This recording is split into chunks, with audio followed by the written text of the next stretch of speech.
Okay. Well, so hello everyone. Good morning, good afternoon, and good evening, depending on where you are. My name is Natália Figueiredo. I'm a law professor at the Federal University of São Paulo in Brazil and co-director of the Latin American Network on International Economic Law. I'm also a member of SIEL Executive Council, and I'm very happy to be here today co-moderating this important conversation. I'm honored to be joined by my co-moderator, Professor Michele Sanchez Badin from FGV Law School in São Paulo, Brazil. Michele is one of the founding members of SIEL, a leading scholar in international economic law and a key figure in advancing global South perspectives in our field. I'm also fortunate to collaborate with Michelle in a research partnership. Right now, I'm part of a project she coordinates, and in this project, we are analyzing how China's domestic policies are shaping Brazil's own regulatory responses. Our focus is the electric and hybrid vehicle value chain, and we're looking at the entire spectrum from the extraction of critical minerals for batteries all the way to the final stage of production. Before I turn it over to Michelle, I'd like to take a moment to thank our CL president, Professor Lokni Shu, and our vice president, Professor Olabisi Akinkubi, for their support for this event. I'd like to express also my sincere appreciation to Agatha Daskov, our amazing CL academic assistant, for all the behind-the-scenes work that made this conversation possible. Thank you, and thank you for all the participants for being here. Professor Michelle. Thank you, Natalia. It's a real pleasure to co-host this SIEL Conversation with you. A warm welcome to everyone joining us live and to those watching the recording later. So SIEL is a global community of scholars, practitioners, and policymakers working on trade, investment, and finance, especially in today's shifting economic landscape. So a quick reminder, the next SIEL Global Conference will be held in Taipei from July 9 to 11 under the theme Navigating New Horizons. So you can find full details at the website ciel.org, and registration is still open there. Today's conversation is part of SIEL Conversation series launched in 2020 to provide a space for timely and focused dialogue across IL community. Our topic, critical minerals, is central to the green transition and increasingly a contested field of regulation, geopolitics, and industrial policy. As national strategies evolve and new governance frameworks take shape, critical questions emerge, especially for countries in the Global South. We are excited to explore these issues with a distinguished panel who kindly accepted to join us today and who Natalia will now introduce you.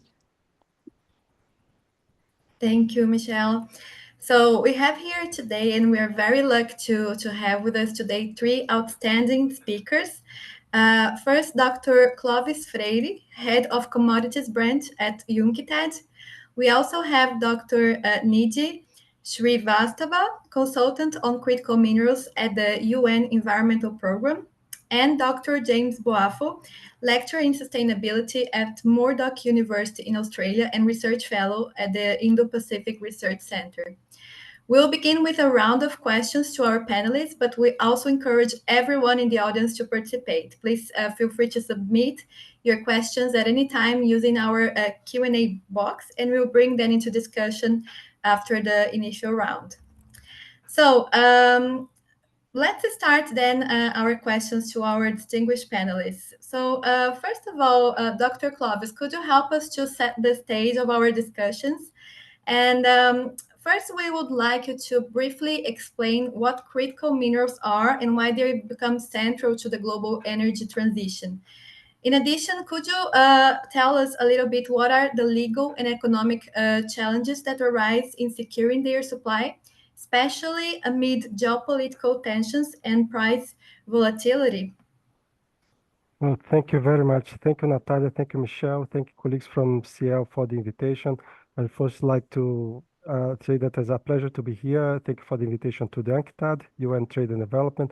Very happy to be here with my colleague Nidhi, and I'm to meet James for the first time. Thank you very much for the opportunity. Well, to set the stage, your question yeah, it's very relevant to it. What are these critical minerals? The idea is that those are minerals that are fundamental for these technologies that are in the new technological paradigm, green and digital technologies. So here are technologies like solar panels, like wind turbines, EV batteries, so batteries for electric vehicles, but also minerals that are fundamental for technology related to aerospace and security.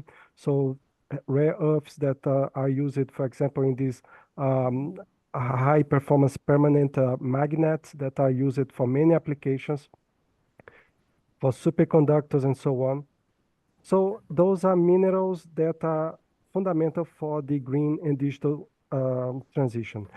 There is no single list of these minerals because in a way, what is critical depends on the country that are listing those elements. Of course, some of them are, for example, lithium, cobalt, graphite for electric vehicles or for batteries, but also more traditional like copper and nickel are also critical, but there is a big list of those minerals. In a way, that is one element why they are considered critical and also depends on the country, as I mentioned, but also how technology change, because with technology change, something that may be critical now may not be critical tomorrow. But that other element that make them critical is that the expected demand for these minerals are much higher than the expected supply for these minerals. So that is one thing that make them critical. If the supply was very widespread and easy access, they would not be considered critical. There are some estimates that the International Energy Agency, quoting one of the estimates that the demand for these critical minerals may triple by 2030 and quadruple by 2040. So big and takes long time to come up with new supply. The other thing that makes them critical is that the export and import of these minerals is highly concentrated. Actually, the production of many of those minerals and processing of these minerals is highly concentrated in few countries. And that creates potential risks on the supply chain. And then we can mention many of them, like cobalt, the Democratic Republic of Congo is the main producer, 70%. Lithium have Chile and Australia. Nickel, Indonesia is a very important player, but also processing, a lot of the processing today concentrated on China, on many of these critical minerals. So that is what also makes this considered critical. And your question related to potential challenge, I'm not an expert on the legal aspects, so I think I will learn quite a lot on this dialogue. But the way I see that there's some kind of unclear or some conflicting legal frameworks because we are talking about mining legislation and regulation, but also environmental regulation, land regulation, indigenous right legislation. So this is one challenge because it combines several different areas of legislation.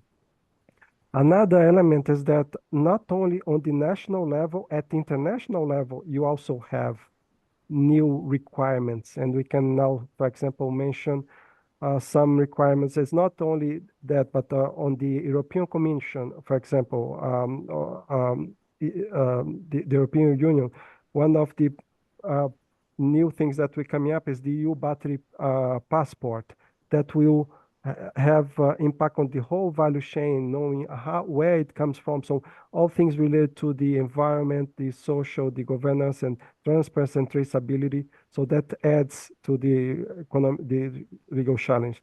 And the other thing is changes in the trade measures that countries may apply, and that also impact existing agreements, contracts. So, for example, in a country, establish some restrictions on trade or quotas or licenses that may have impact. And we have seen that. Indonesia, in case of nickel, Zimbabwe as well. We had seen China.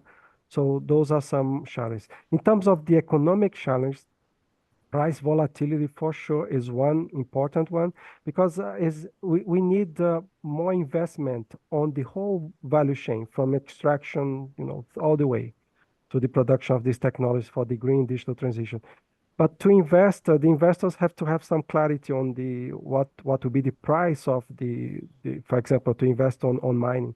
And the price is very volatile in 2020, 2022. The price of lithium, cobalt, went to the roof, but then came down, and now the price, actually in the last year, the price were decreasing.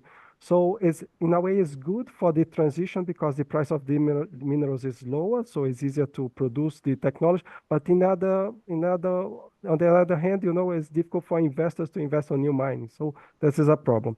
The other issue is related to high upfront investment for that, not only for extraction, but processing as well.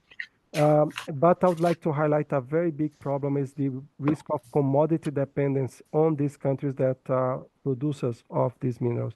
Most of the countries are dependent on very few minerals already, and now with critical energy transition minerals, the high demand for them, that risks to become a new source of dependence for many developing countries. I will stop here, but this is a quick summary of what they are and the challenge. Thank you, Clovis, for setting the stage with a clear overview of why critical minerals matter and the legal and economic challenges involved in securing them. That complexity leads us directly to our next question. Nidhi, in your work, you describe the governance of critical minerals not as a single coherent regime, but as you call a regime complex. Could you unpack that concept to us? What legal instruments and agreements are shaping this fragmented landscape, and how should we understand its implications for global governance? Over to you. Thank you so much, Michelle and Natalia, for organizing this. It's a pleasure to be here, and with esteemed panelists and your moderation. I look forward to a very rich discussion today. So I'll go straight to your question, and much of the background, in fact, has already been introduced by Clovis. So I'm going to stick to your question of regime complex and then connect it with what Clovis has already described. To begin with, what really does regime complex mean? A regime complex refers to an array of partially overlapping and non-hierarchical institutions governing a particular issue area. So those three aspects are important: overlapping, non-hierarchical, and it has to be relevant to a particular area. This makes it a little different from any other domain where multiplicity exists, because here that non-hierarchical element and fragmentation and lack of a central coordination body is extremely important. So as a background, it emerged with the proliferation of international institutions in the late 20th century for global environmental politics. And it has been used to describe several phenomena. And in my opinion, this is something, this term is also a good lens to describe the critical minerals space, because there is a growing institutional density in terms of the various kinds of laws, soft laws, treaties, partnerships that are applicable are growing, and they are interacting in different sense, in different manners in this area.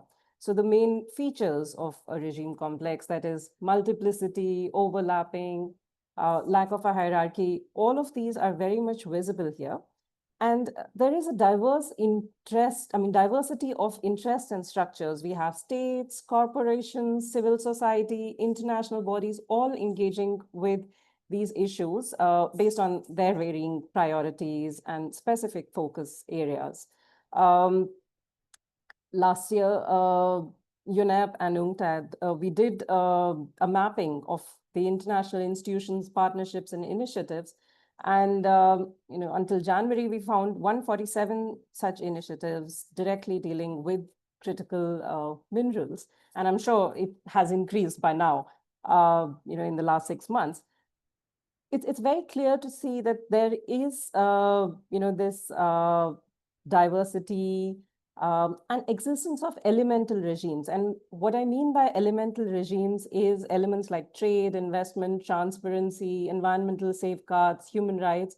Various areas intersect here, some of which Clovis also just highlighted.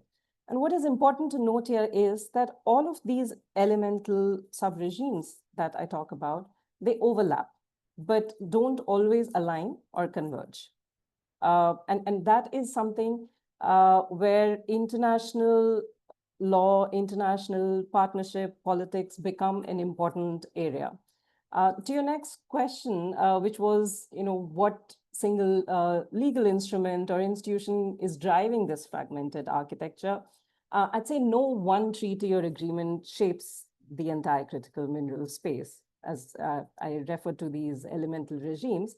Instead, the governance is very fragmented but interlinked, and they're influenced by a variety of legal regimes and institutional actors.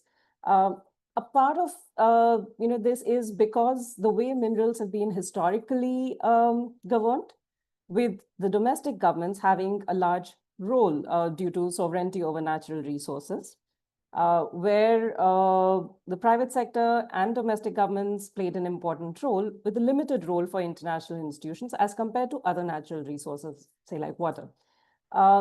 Having said that, the private sector also, the international agreements and international institutions have still managed to influence this space in a fair, bit.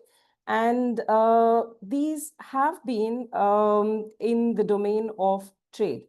Now, that has been either through multilateral forum like the WTO or bilateral FTAs, investment through bilateral investment agreements. The investor state dispute mechanisms have been an important issue there, important instrument there. Human rights and labor, whether it is to do with occupational health and safety, indigenous people's rights, free prior informed consent, UN declaration on that, ILO standards that exist for workplace safety, child labor, environment, when it comes to it, is mostly to do with environmental safeguards, EIAs, sustainability standards, management of waste, tailings. Product standards are increasingly becoming important because of voluntary ESG standards and examples of new initiatives, not just ISO, etc., but new consolidated mining standards and the new models like Clovis referred to the batteries passport examples, etc. Product standards, in addition to product standards, process standards of transparency, etc., are also becoming important and have been playing a role. So, these are all fragmented and scattered. There is increasing recognition for coordination and recent efforts towards coherence and convergence of these interests. One of the things that has been in this direction is the UN Secretary General established a panel on critical energy transition minerals, with expert representatives, from diverse geographies, gender, age, nominated by governments, intergovernmental and international organizations and non-state actors, which built on existing legal, in its report, built on existing legal norms and came out with certain voluntary and advisory principles and recommendations. It covered a whole range. But in, the implementation for that is still, to be announced and, is underway. But overall, in the international space, I'd say that coordination is still a challenge. While there is a growing call for global coordination, it's very difficult to designate a single agency or create a new single agency for the critical mineral space because of the variety in critical minerals. Unlike oil or other natural resources, there every mineral is also very different in its use, characteristics, geographical distribution. Some minerals are more prone to cooperation. Some are more prone to conflicting interests because of these factors. And, finally, it may not be possible or even practical to eliminate this regime complexity that, I'm talking about, of overlapping and non-hierarchical institutions. But we need better alignment and shared principles and informed dialogue that can really, take into account this kind of overlapping that exists. Over to you. Thank you, Nidhi, for providing this excellent overview on this complex regime. It's really unbelievable. We have, as you said, over 140 entities that or institutions that are trying to dialogue and talk about critical minerals. But now, also building upon something that Dr. Clovis mentioned about one of the challenges that is commodity dependence, especially on the part of developing countries and resource-rich developing countries, and also linking to this complexity in terms of regulations. I would like to ask James and to clarify a little bit about or from the perspective of African countries. So, James, could you explain to us how rivalries among China, the US, and the EU are shaping regulatory choices in African mineral markets? And what are the legal and social environmental consequences in host countries? Thank you.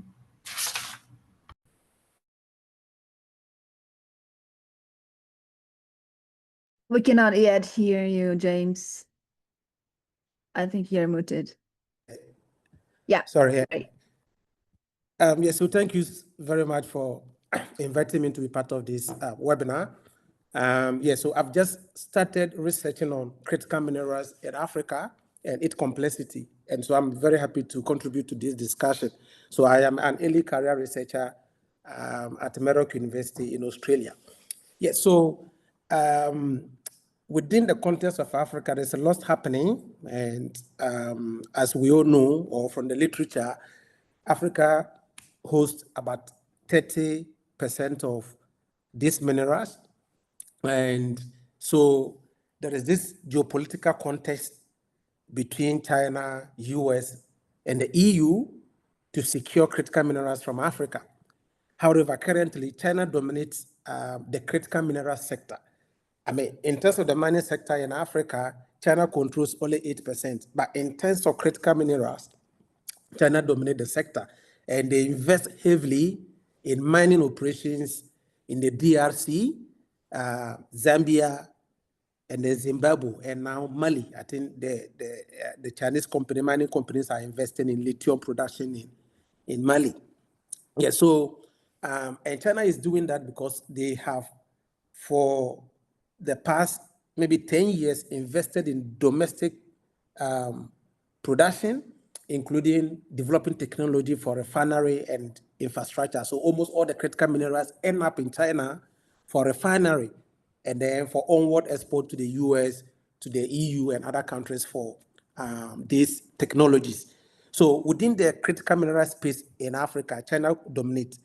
However, of course, historically, we have links with Europe and, of course, that of the US. And they also want their share or their piece of the minerals. So recently, we have witnessed some strategic partnership between the US and African countries, and then the EU and African countries. So, for instance, in 2023, the EU signed some agreement with about 4 countries in Africa, which is DRC, Democratic Republic of Congo, Namibia, Rwanda, and Zambia. And all this is aimed at securing critical minerals. But of course, the agreement is framed as contribute to sustainable and integrated value chain of critical minerals in Africa. Then the US also signed an agreement with DRC and Zambia. So that is a tripartite agreement between the US and then the Democratic Republic of Congo and then Zambia on critical mineral value chain, but particularly towards the production of batteries.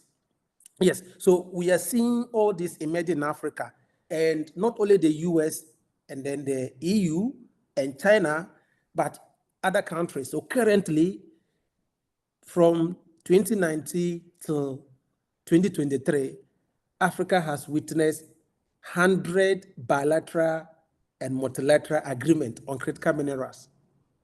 Yeah, 100, and that seems to be a lot, but that is the case. So what is happening now? The EU and the US are also contesting the dominance and the position of China in Africa, and so they have signed this agreement aimed at developing the value chain of critical minerals and securing supply. And the US and the EU are also funding some kind of infrastructure project, and the famous of that is the Lobido project in Angola, which is going to connect the mining areas of Zambia and that of DRC to the Angola port along the Atlantic Ocean. And China is also doing a rehabilitation of a railway from the same region to Tanzania to connect the Indian Ocean. So there is a context for all these minerals in Africa. Yeah, so back to your question, what are the implications of this for Africa, regulatory choice? Yeah, so what we are beginning to see in Africa with regards to this is some kind of resource nationalism. Yeah, so most African countries do not yet have specific policies on critical minerals. But what they are doing is trying to amend existing mining laws, to make room for these critical minerals. So about 17 African nations implemented stricter mining regulations in 2024. And most of them are within banning the export of critical minerals from Africa. So for instance, Tanzania last year implemented a ban of unrefined lithium. Also Zimbabwe, by January 2027, is going to implement another ban on export of raw lithium. Then DRC, this early part of this year, they've also implemented a ban. That ban was temporary on the export of cobalt. But for DRC, they wanted to address market imbalances and declining prices. Yes, so this is what we are beginning to see within the context of Africa. And so African governments are increasingly demanding equity stake and, of course, better revenue sharing from all these foreign companies and the context. Now, what are the implications for legal and then sociocultural consequences? Yeah, so, of course, mining of critical minerals is no different from existing traditional minerals, of course. So the impacts are almost the same. Of course, they're leading to deforestation, environmental degradation, and particularly with lithium, blasting and the use of water and all those other things affect the environment. And so an example I can give from my illustration is the DRC, which is Democratic Republic of Congo. So, of course, we know the DRC, which is the Congo Basin, hosts the second largest tropical rainforest in the world. And it serves as a carbon sink to the entire world. Now, if we expand mining of critical minerals, cobalt, and copper in this forest, so of course, we are going to create a lot of environmental degradation. And these are the things globally we need to think about or design policies to mitigate. Also, what we are beginning to see within the critical mineral space in Africa is the rise in illegal mining. So there are a lot of reports, and which my research also confirmed, that, of course, a lot of communities and people are trooping into these regions with a lot of deposits of cobalt, lithium, and copper to mine illegally, particularly during when the prices were up. Of course, now, as Clavis said, the prices are down, but this is also creating another problem, which is illegal mining within the context of the critical mineral sector. So I'm currently writing a paper around these areas. And in terms of social aspect, of course, mining activities leads to displacement of communities and people. And so the increasing search and demand for these critical minerals are also driving these activities, particularly in Zimbabwe. And I'll give another case study in Ghana, where an Australian company called Atlantic Lithium has secured a concession to mine lithium in Ghana. And from this, about 5 communities are going to be relocated to make way for Ghana's first lithium. Yes, so these are some of the summary in terms of legal, economics, in terms of legal environment, and then the social impact of mining critical minerals in Africa. I think I'll stop here and then we continue the conversation. Yeah. Thank you, James, for this very broad overview about what's happening in Africa. I'd just like to take the opportunity to raise one of the questions made in our Q&A by Isha. She's asking if Africa is prioritizing development of downstream critical mineral industry domestically. Yeah. So So thank you again for the question. Yeah, that's what we are beginning to see in many African countries. And an example is Zimbabwe. The government has partnered with the Chinese company to build, I think, first grade refinery of lithium. I don't think they've started operating, but the facilities have been set up, and I think a lot of activities, regulations and processes are ongoing to start processing lithium in Zimbabwe. Also in Ghana, as part of the agreement between the Ghana government and that Atlantic Lithium, the company is supposed to undertake a feasibility study of the possibility of setting up a refinery in Ghana. But that has not been concluded yet, but it's part of the agreement. And the company thinks there is a possibility of doing that, although there is no concrete action yet on it. So far, these are the 2 examples I can cite. But what we are beginning to see is just the normal exploration of the resources and, taking them raw to China for processing. Yeah. Thank you, James. I think that Clovis also has a point. Would you like to raise it? It's very quick. I think just to complement what Jane said, I totally agree. I see that we see countries that are in Africa, in other regions as well, with the intention to add value.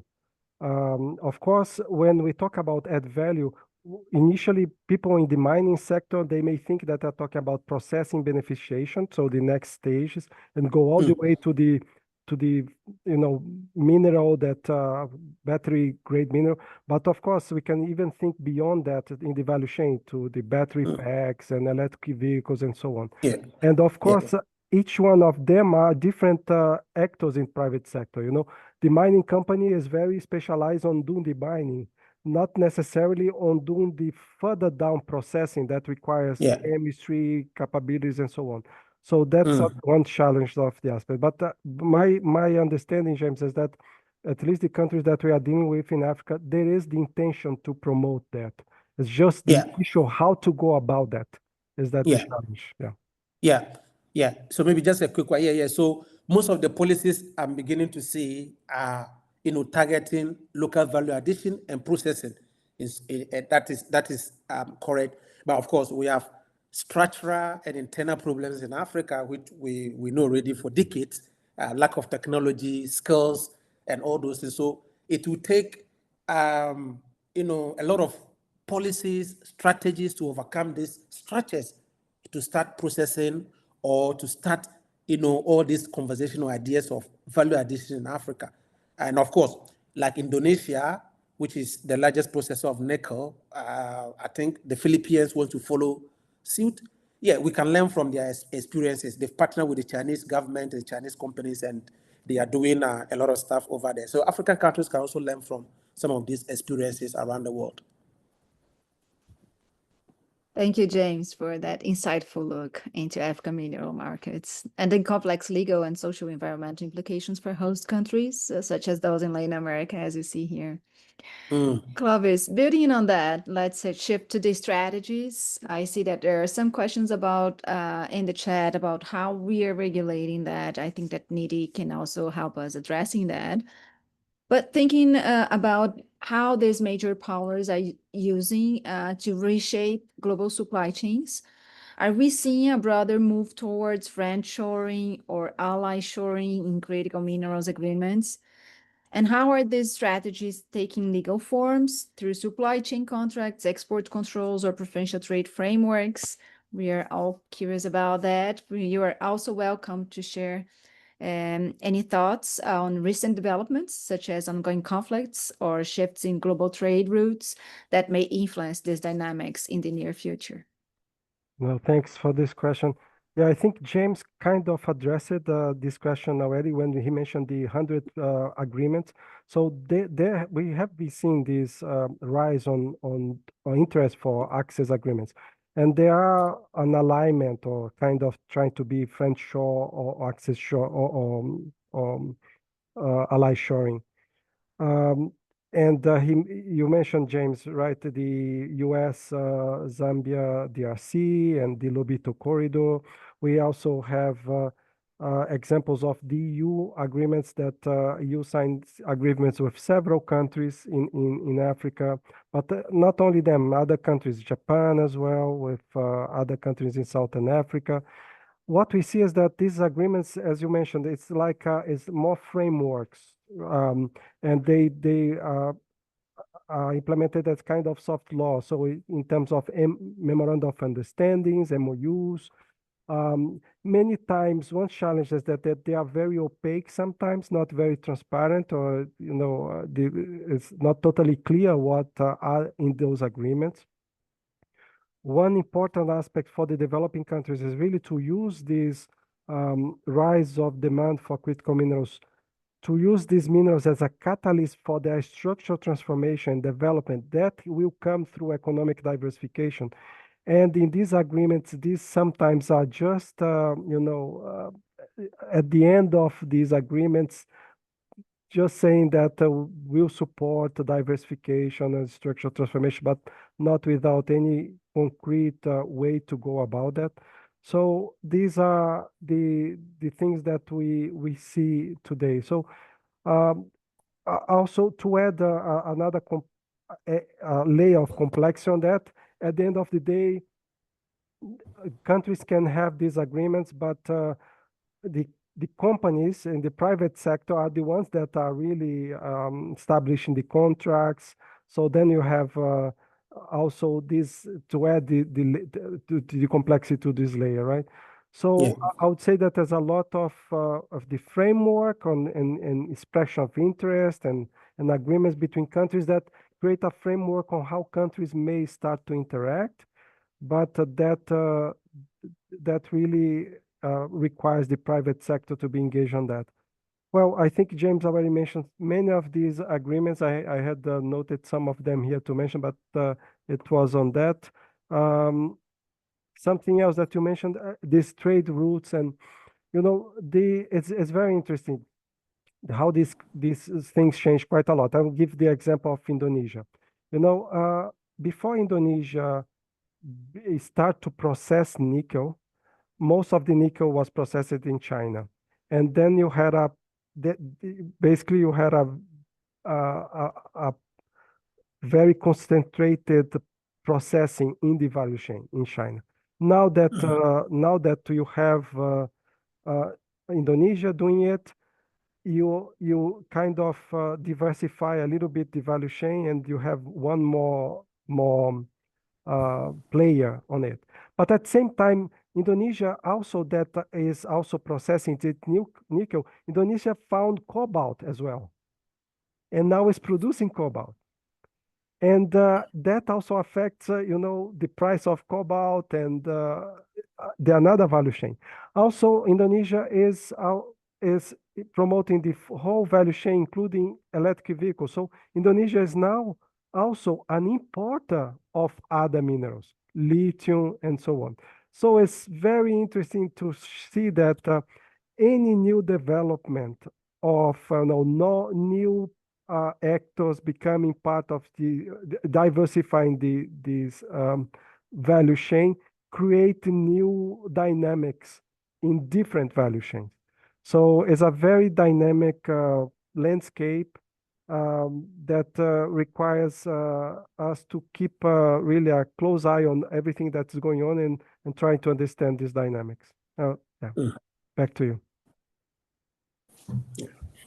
Thank you, Clovis.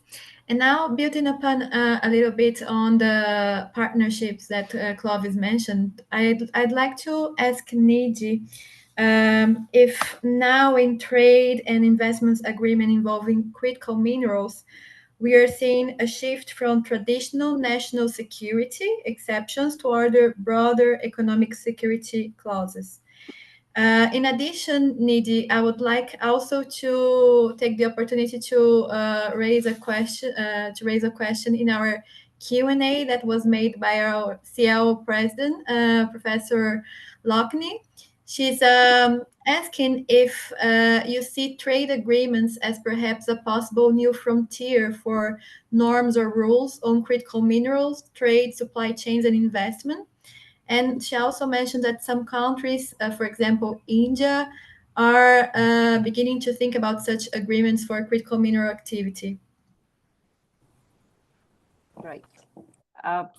Thank you. So I'll begin, with just a comment on export restrictions before I go on to talking about national security to economic security shift.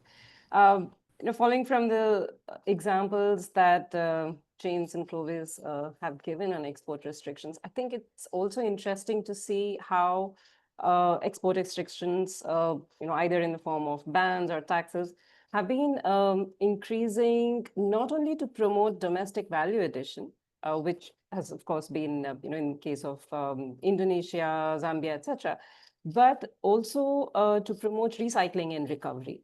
And that is not getting enough attention as yet because these kinds of export restrictions are still new. For instance, India has restricted export of black mass, which is a source of lithium recovery and a couple of other critical minerals as well. So export restrictions have, these various kinds of effects on value addition, on the entire circular economy, etc. So, it's important to look at all of these as well. Coming to your question on the shifting landscape, indeed, trade restrictions have been increasing. Trade is also increasingly being securitized, and even more so in critical minerals. But honestly, this is not the first time that is happening. Trade as a tool of statecraft has been in the past as well. But the only difference probably is that what GATT allowed under Article 21 was allowed member states to restrict trade in goods to protect members' essential security interests. And that essential security interest was historically looked at or used in terms of extreme circumstances like war, terrorism, or military concerns. But now it's been, expanding a lot and being looked at in a broader sense. Certain disputes, for instance, the Russia-Ukraine transit case, where Russia restricted Ukraine using its transit routes to access Central Asian market. Now, that was held to be justified under the WTO security exceptions. That is not always the case. When US tried to, in 2018, put these restrictions on US on aluminum and steel, announcing tariffs there, then it was found to be in violation. Now, I mean, we're of course seeing it coming back, invoking the same national security interest concerns. These examples show that there is increasing use of security justification, and the line between national and economic security is blurring now. That is because economic security has moved to the forefront because of supply chain disruptions, either due to COVID or the Russia-Ukraine war, or trade restrictions that has been imposed by all the examples that we've heard so far. So countries are now focused on critical minerals access as a core economic security concern, not just as an ancillary thing. What makes it complicated is that countries interpret economic security very differently. They have that space available, but the fact that they're interpreting it very differently, that inconsistency leads to varied approaches in the way it is dealt with in FTAs, in investment screening, and of course the state of WTO, the inability of WTO dispute settlement mechanism, the appellate bodies stalling, all of these things have contributed and added to some kind of an anxiety amongst countries who are pushing these boundaries of trade restrictions, and limiting and pushing the limits of what is justifiable, how much is used in security context as well. The economic security clauses now we see in FTAs as well. And free trade agreements, not only we talking about removing of tariffs, etc., but there are examples where economic security concerns are being recognized. Some wordings that safeguard supplier countries' rights to introduce export restrictions. In some sense, it is there in the Japan-Australia Economic Partnership Agreement. Some emphasize on mutual economic security, which is a little loosely worded, but it is there in the India-Australia Economic Agreement that is there. So, and we're going to see more and more of these in the coming times. To your question on what kind of impact will it have on market investment, of course, it's going to have this kind of rising protectionism and geopolitical tensions adding to it are going to make supply chains more prone to disruption. And I feel that more than the actual impact that these that are going to be on market access, the fear that is instilled in countries to act in and become more inward looking, more protectionist, is going to also lead to issues which may prompt more tariffs and protectionist measures. So that anxiety and fear also gets added because of that. While we talk of market access, I'd also like to take the opportunity to ask how these kind of economic security concerns they might affect environmental safeguards and energy transition, because a lot of these critical minerals that we're talking of are used in energy transition. So the example of the black mass export restriction in case of batteries I was talking about, the trade and investment agreements can help very much like what Clovis was saying, to help in structural transformation. Similarly, it can also help in advancing environmental and social safeguards. And examples of these could be by preventing relaxation in environmental protection norms just to attract investment. And we see similar, such provisions in the case of Indonesia and Chile FTAs. Promoting compliance, enabling capacity building and tech transfer, especially in global south, for mitigation and management of environmental impacts. EIA's tailings management is something that is extremely important, where a lot of mineral-rich countries in the global south can learn. So Chile-Canada FTA has certain provisions on that, but these are fairly weak provisions, I'd say, as compared to the rest. There's a need for as academicians, there's a need for a more detailed understanding of what is the impact of these barriers and restrictions and securitization on environment, ecology, and circular economy. So yeah, I think, essentially what I'd like to summarize with is that we need to see that economic security concerns and environmental concerns, they converge in the new trade and investment agreements as they're being negotiated. And many new ones are being negotiated or renegotiated also in some cases at the moment. They can integrate ESG standards, balance economic security with sustainability, community rights, recycling, including the end-use agreements and actors as well, because there are a lot of direct agreements. And if we want to focus on recycling, we have to go till the end-use, players as well. So yeah, I think that is with respect to the economic security in the agreements. The question, with respect to trade agreements and these kind of international partnerships now being increasingly looked at as a new frontier, I completely agree. And if you look at the recent shift to bilateral and preferential trade agreements, because countries are now really trying to diversify and find different partners. And that is, so some of these are, of course, being, led by a few countries. For instance, the US-led Mineral Security Partnership or the Indo-Pacific Economic Framework. All of these frameworks now have some chapter on critical minerals. So it's becoming important. And in specific trade agreements, FTAs are having either chapters on critical minerals or some provisions on critical minerals, and it's becoming an important part of the negotiation agreement. The example of India, that you pointed to, yes, I mean, India is now coming up with its FTA strategy, and it has 4 priority areas. So one is developed countries, developing countries, East Asia, and the 4th one is critical mineral producing states, countries. So you can imagine how big the critical mineral space has become. It is a classification which is almost at par with developing. So it is certainly something that we see increasing and growing.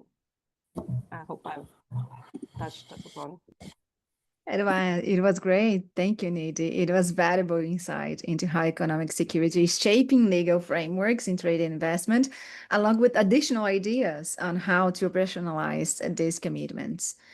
James, if we take a step back, there is a growing sense, especially in regions like Latin America and Africa, that the current rush for critical minerals risks reproducing long-standing patterns of foreign control, extraction, and local harm.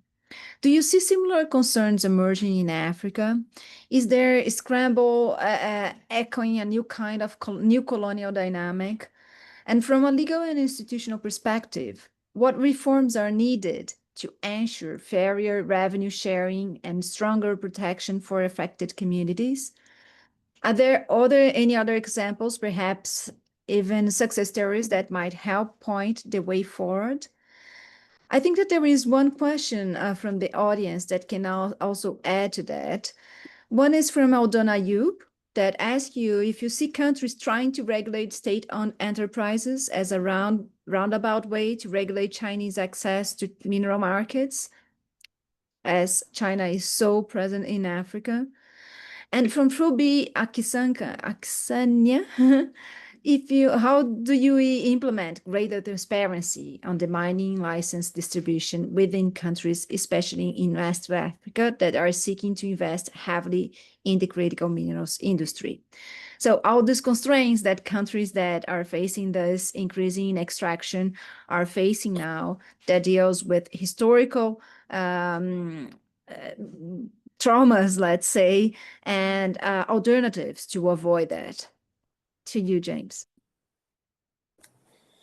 Yeah, thank you for your question. And so the first question, I'll answer the first question, and then we'll come back to those from the audience, and the panel can also help share their views on that. But whether the current scramble for critical minerals replicates colonial pattern, we can say yes.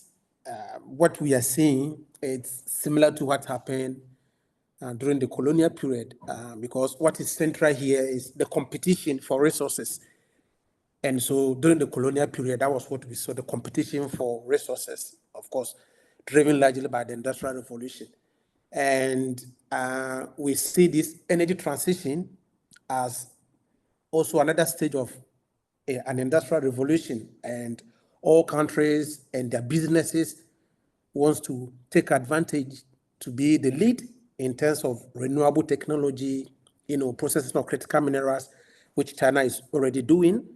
So yeah, the key word is competition. So we saw competition during the colonial period for resources, and now we are seeing the same competition for critical minerals in Africa and other developing resource-rich countries. So as I said in my earlier submission, Africa already has over 100 agreements, between countries, only over 100 agreements within this short period. And I am yet to read a single African country that has also gone up somewhere to sign an agreement for, critical minerals. So it's like they are coming to Africa, but the opposite is not happening. Yeah, so this is what we are beginning to see as the global society or community scramble for critical minerals.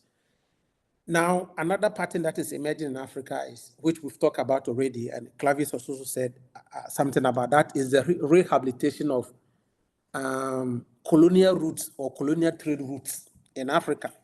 And those routes were used during the colonial period for the export of raw materials from Africa. And an example is the Tazara Railway that linked all the way from Tanzania to the copper, copper belt in Zambia and DRC. And China is committing about $1 billion to rehabilitate these routes that will connect the mining areas of DRC and Zambia to the Indian Ocean. And of course, that will be very easy to transport minerals from there to China. And the US and the EU are also funding the libido corridors, which involves a lot of things. And key among those, that project is infrastructure. So they are going to also fund the development and rehabilitation of infrastructure that will connect the mining areas of DRC and Zambia to the Atlantic Ocean. So that is the side of the US and that of the EU. So that is what we are seeing now, right? So China is controlling the East, US and EU are also controlling the West. All the roads, the infrastructure leads to the port for export of these minerals to these countries for processing. So that's what we are beginning to see, and I think it mirrors that kind of colonial pattern of extraction and exploitation. But again, we can't entirely blame, former colonial masters. We still need to take it upon ourselves as Africans to also design policies in which we can benefit from this scramble. And as I said in my earlier submission, there is no yet any, most of the countries in Africa do not even have policies targeting the critical mineral sector. Of course, there are a lot of policies on mining, regulations, mining code across Africa. Almost every country in Africa has that. But when the demand of critical mineral begin increasing, all other nations like the EU, the US, and China came out with policies. So they first came out with policies. The Inflation Reduction Act in the US, the Critical Mineral Act in the EU, and China has the Made in China 2025. So they all came out with specific policies to target the sector. And most African countries are now developing their policies. And what are they developing? They're developing policies to respond to the agreements coming from these countries. And that is the problem we have. So we don't design policies to respond to local needs of mineral processing, value addition. We wait until others design policies, come for agreement, and then we design policies to respond to those agreements. In one way or the other, we are designing policies to respond to the priorities of the EU, that of the US and China. And I'll give an example. The MOU signed between the EU and Zambia, in there, it is stated that strategic minerals are defined as per the EU's definition. But this is an agreement between two different countries, right? And they define strategic mineral as per the EU definition, which means cobalt cannot be strategic to the EU, or cobalt will be strategic to Zambia as long as it is defined by the EU, or copper will be strategic mineral to the EU, to Zambia, as long as it's defined by the EU. And these are the problems. So not only colonial pattern, but we're also beginning to see this power play, the power dynamics, power structure between developing countries and the developed countries. Yes, so let me go back to the other question, which talks about what other reforms, legal and institutional reforms to target this. So the major problem we have most African countries is enforcement of legal framework. So as I said earlier, most African countries have legal laws or mining codes, but the enforcement is a problem. There is a gap between designing the policies and enforcing them. And so there is also an ambiguity in overlapping policies. So we have the federal government controlling some part of the resources and the local government or the state government also fighting for benefits, So these are some of the problems that we have. So we need to enforce the mining codes and the mining laws. That is one. Then the second will be mandatory community development agreement. So most of the mining agreements that exist in Africa do not have this mandatory agreement with communities. What we know most often are the social corporate responsibilities, right, or social license to operate. So for communities to benefit from some of these agreements, there must be some kind of mandatory, something that has a legal backing, and so some revenues will be allocated to community development, in the agreement, right? And also, the last point I'll add here is transparency in terms of revenue management system. So there can be a digital platform for tracking mineral revenues and expenditure aligned with that of the Extractive Industry Transparency Initiative. Now, are there any success stories in Africa in terms of revenue sharing mechanism, with communities? So some African countries with a lot of resources have this sovereign fund or community trust. And an example is Ghana. We have this oil revenue management fund, or Ghana Petroleum Fund, which has been set up, and a percentage of revenue from our oil goes into that fund. It's often called the Heritage Fund for future generations. So that is being managed by the Oil Revenue Management Act, which has been passed by Parliament. So for that fund, there is a legal backing to it. And so part of the money goes into that fund. And of course, I think it will be invested for future generations to also benefit from the oil. Then in Nigeria, 13% of oil revenue is supposed to go to the oil states. I'm not too sure about how they implement that or how it works, but the law says 13% of oil revenue should go into the oil states. Then there is also example from Kenya, where the Mining Act also introduced a 10% revenue sharing mechanism with local communities. So 70% of the money goes to the national government, 20% goes to the state or county government, and then 10% goes to the local government or local communities for development, infrastructure, education, water, and anything they may need. I'm not too sure how that also works effectively, but as long as it is a law or it is an act of parliament, then there is accountability. Civil society groups or people can take the government to court or mining companies to court if they don't abide by this sharing mechanism. So the key issue is that it is an act or it's a law. Then the best example which I'll give is, of course, from Botswana, which you all know, and they have a 50-50 joint venture revenue sharing with their diamond. And of course, Botswana is one of the best examples we can give in Africa in terms of benefiting from minerals. And of course, because maybe their population is also small, about 5 million or 3 million, they are able to do some of this sharing very well. Yes, so this is what I've put together to answer this particular question. So yes, I would say there's kind of repeat of colonial pattern. Mining laws are not seriously enforced.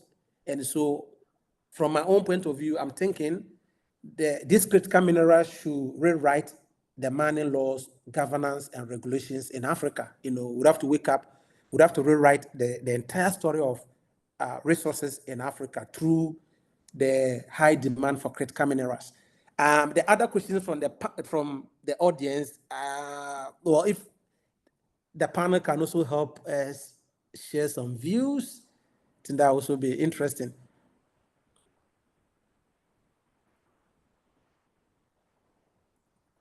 Yeah, I think there was a question related to greater transparency in mining license distribution. So there are some frameworks for traceability and transparency, like EITI, IMA, that countries and companies may join, and that helps to increase transparency. The other question, Michelle, if you can help us, what was that one? That was about state-owned enterprises, how much countries are using that or trying to control, thinking about Chinese investments. I think there are two facets here because state-owned enterprises have been used by developing countries in the past in order to take more control about extraction in their countries. But also today, state-owned enterprises from China are the largest investors in regions like Africa and Latin America. So how to think about these two facets that you could see from those strategies of having the state as part of the economic transaction? Yeah, I think let me just on the China side, of course, state-owned enterprise are very important elements there. But I want to highlight one thing. Sometimes we think that why China is so dominant on processing. I think we have to ask that question ourselves, right? Because those minerals are used for things that China produce, the technology on digital and green technologies. China is a big producer of that. China developed those capabilities on processing not because it comes from mining to process it, but it comes from the technologies, digital technologies, green technologies, back what are the components that are used for the technology, so they start to produce things as well, and then back to the minerals used for these components. You see, it's because of their capacity to do that that comes back. So in a sense, it's beyond state-owned enterprise. It's related to enterprise in China as well. That of course is very complex the way that the ownership there, but it's not only state-owned enterprises. And in many countries, it's important to have the developing countries. It's important to have these state-owned enterprise on these strategic sectors because you have to create the institutional capability to deal with that kind of sector, to deal with a private sector agreements and so on.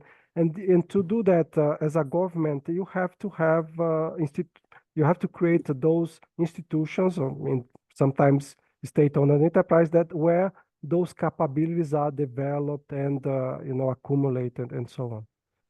But I'm not sure if was exactly this that was the question, but that's how I see that.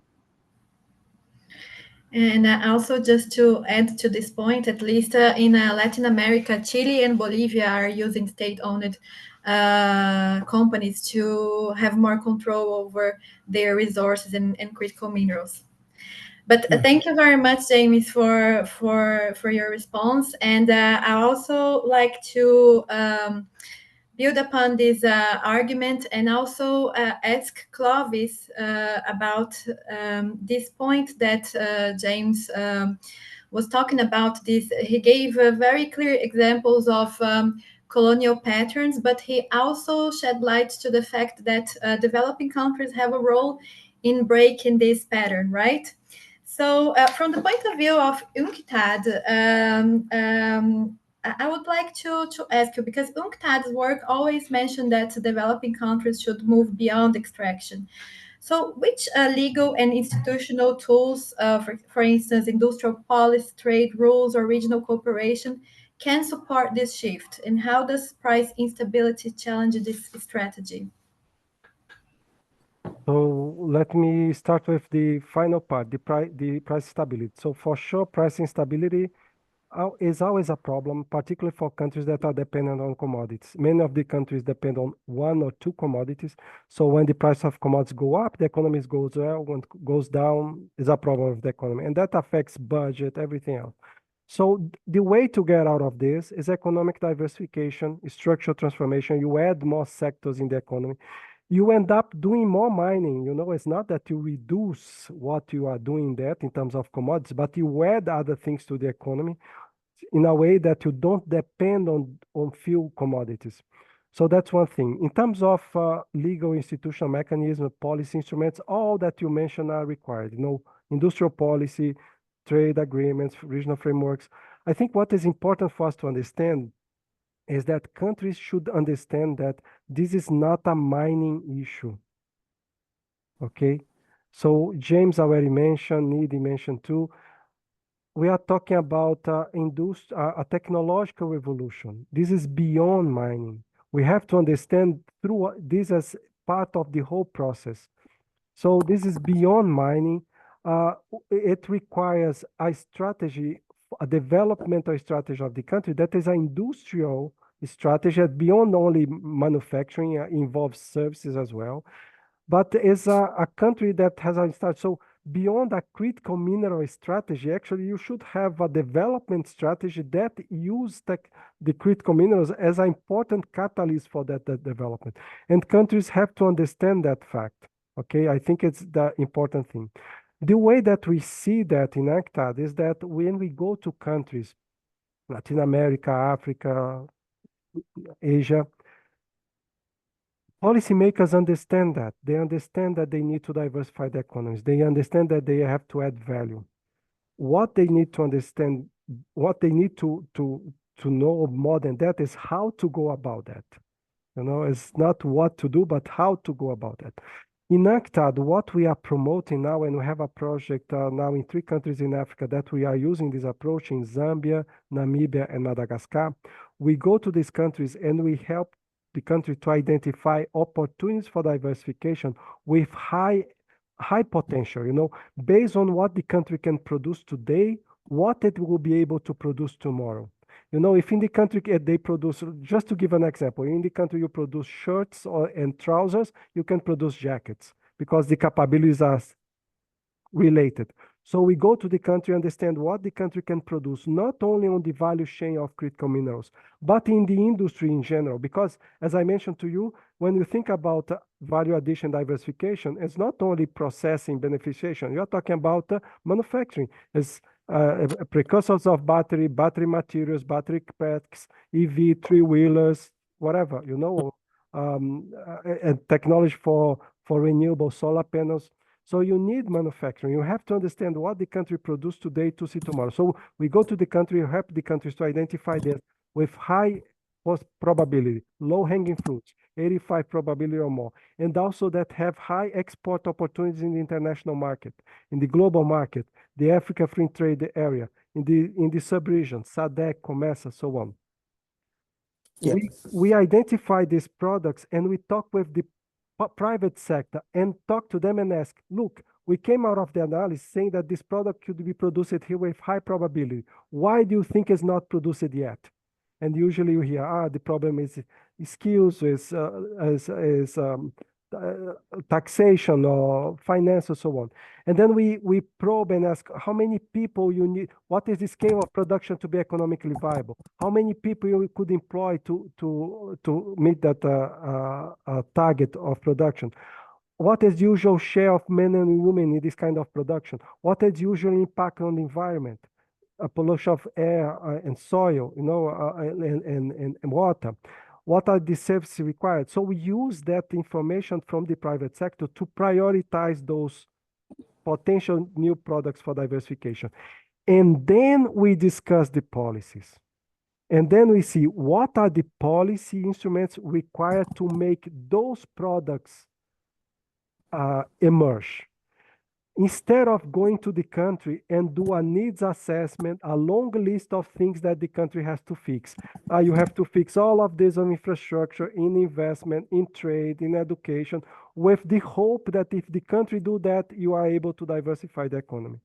So what we are promoting is this shift in the idea. Identify the opportunities first, prioritize them based on the government priorities, and then identify the policy instruments that are related to industrial policy, but industrial policy are sector policy. It's related to skills, infrastructure, investment, trade, and so on. Back to you.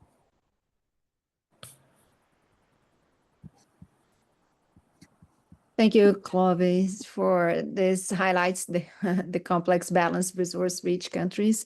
Natalia, if you agree, I think that we could jump to the question to James, thinking about these countries that are exporting the critical minerals.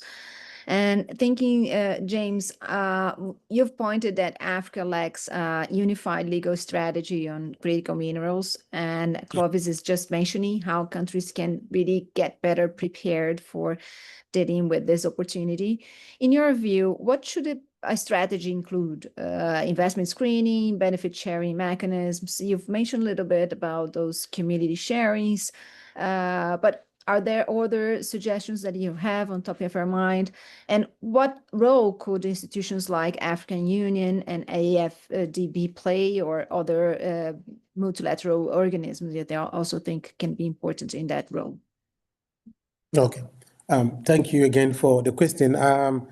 Yes, so I like the point Clavis made about the fact that we have to consider critical minerals beyond mining, right? It is an industry, so it's like an industrial revolution, or technological revolution.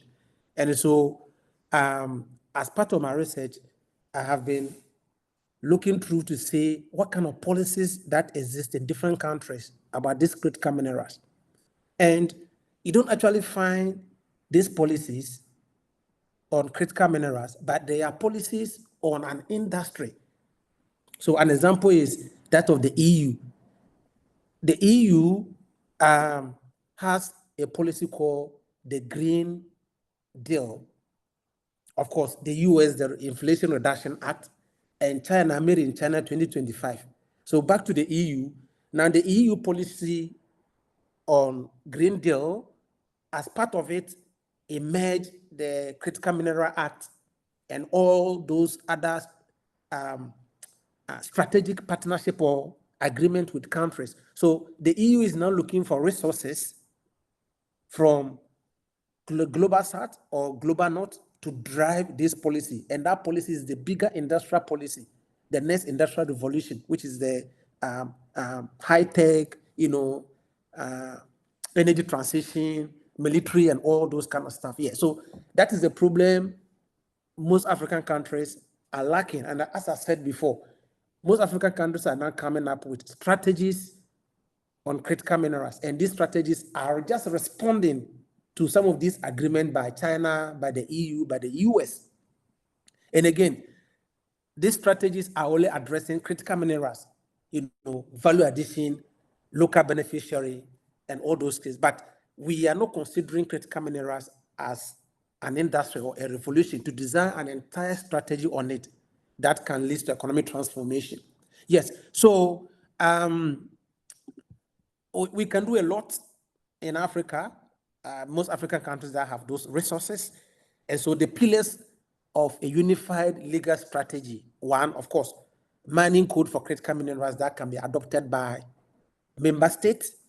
And of course, now we have a fragmented policies. Almost each African country is negotiating on their own. And there is no unified policy in terms of trade, in terms of how we mine, in terms of regulation. So there can be a unified strategy, and one, a mining code that can be adopted by all member states. Second, that strategy can also harmonize the licensing regime. So in different African countries, we have different licensing regime or mining acquisition regime, right? And that is also making it difficult for investors. So when we have this unified strategy, but also this unified strategy will take into account the differences and the context within the African continent. Then also, one of the pillars can be to mandate provisions for local processing and technology transfer. That is also lacking. And most of the time, that is the excuse that is being used by investors to come to Africa. There is no technology, there's no infrastructure. So to be able to invest in Africa, we need, first of all, to develop the technology, develop infrastructure, just as China has been doing or has done for a long time, and that attracts investors. Then also, that policy can also promote employment and skill development and infrastructure investment. We cannot talk about public discourse or disclosure of contracts, because most of the contracts are secretive.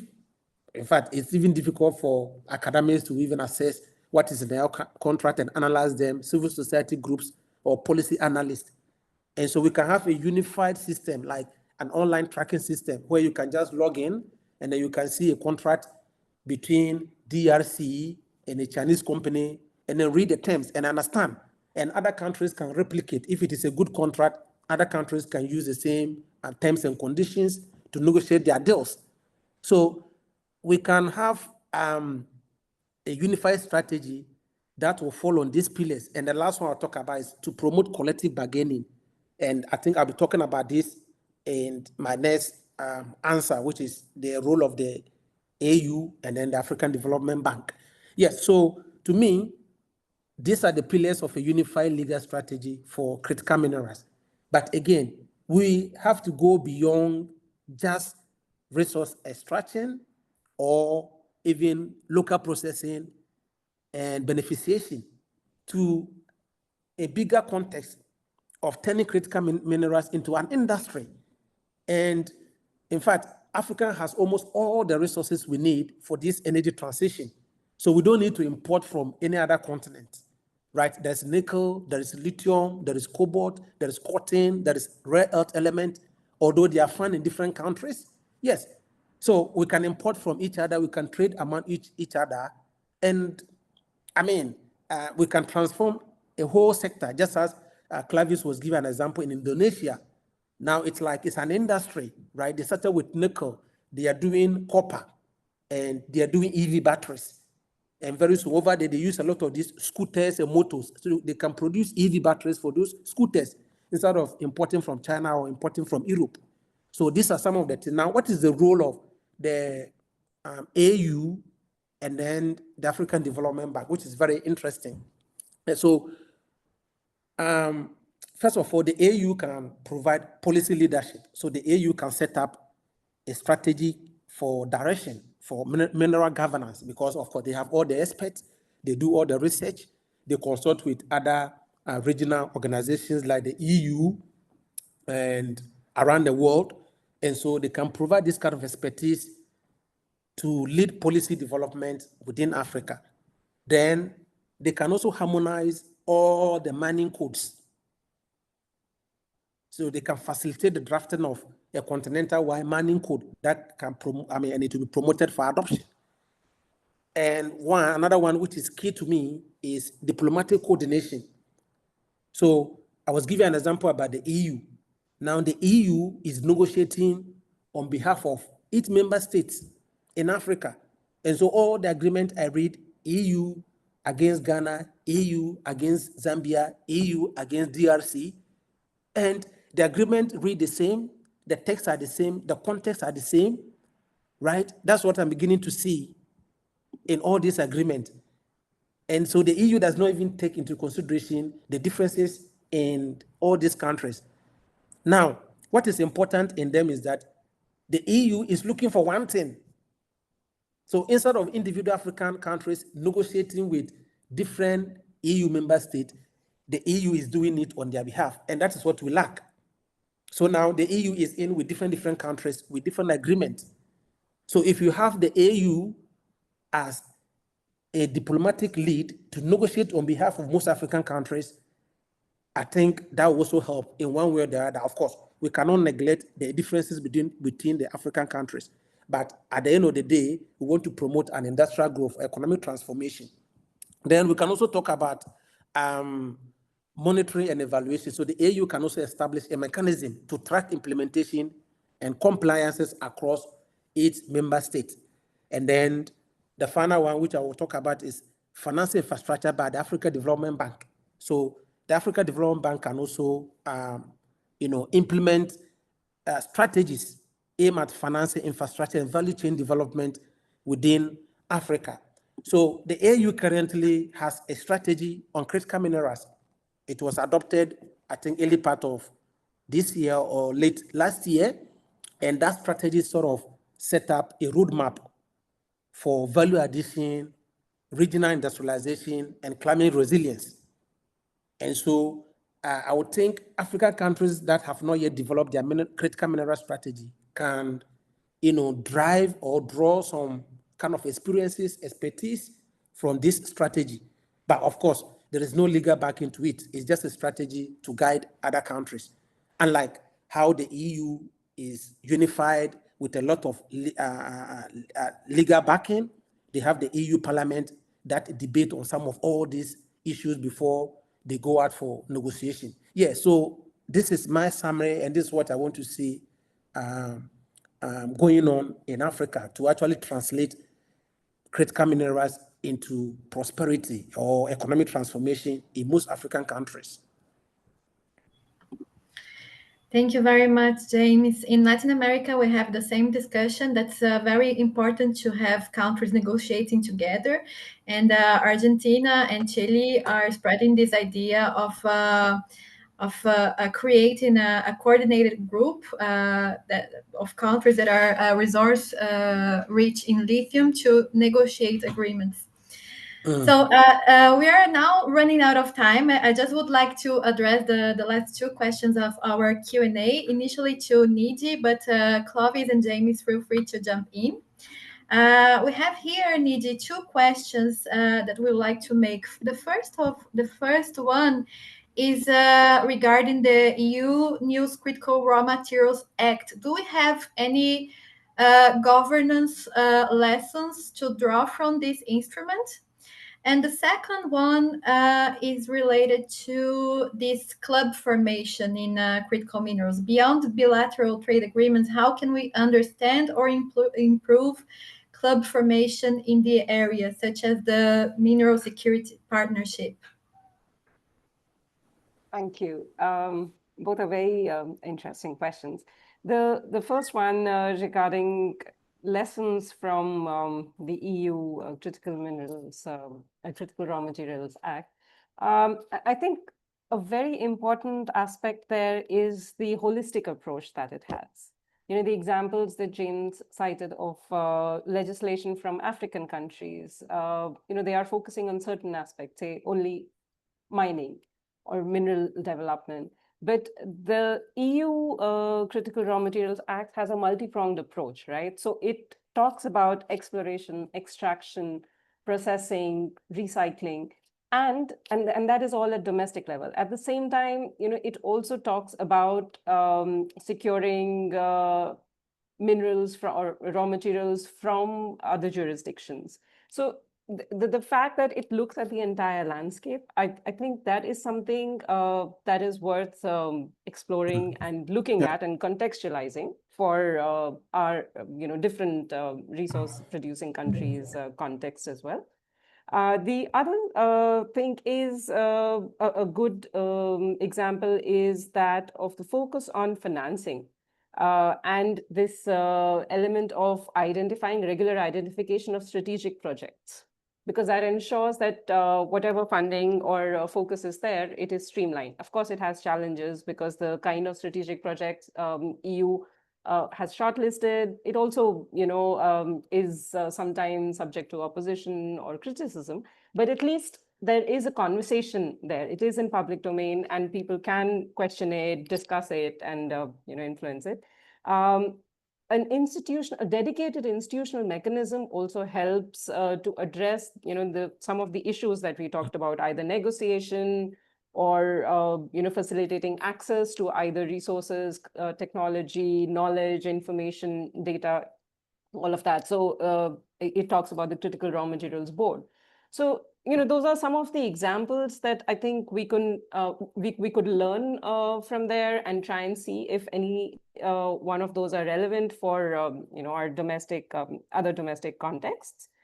The other question with respect to the clubs, I think that is interesting and important because the intent is very clear. And most of these clubs that are emerging for securing access to critical minerals. So they are largely being driven by resource consuming countries, even though you may have Australia as a partner in most of these. But by and large, the concern that drives these kinds of partnerships is to gain access. So one, we need to move beyond just focus on this, securing raw material and minerals, because we also need to see what are we going to do with those minerals once we, secure them. Do we have the value addition, capability? Do we have the end use market? Because right now there is just a lot of talk that is there. And in all these clubs and partnerships, not all countries have the same capability and same, downstream value chain. So, so those kinds of nuances are getting missed out. And I think it's time now that after that intent is clarified and agreements are there, that we get to the operational bits where we look at, these specific details of, how technology and capacity is going to be shared, what is, to what extent can these differences be recognized, and what can, different countries get from each other, rather than just saying that, okay, we need more minerals. The second thing related to these, as I was mentioning, that a lot of these partnerships, the clubs that are being talked about, like MSP or IPEF or Quad, they are, there are similar countries that are there in all these clubs. So there is repetition and there's rhetoric. So it's important to get, representation from Latin American mineral-rich countries, African mineral-rich countries.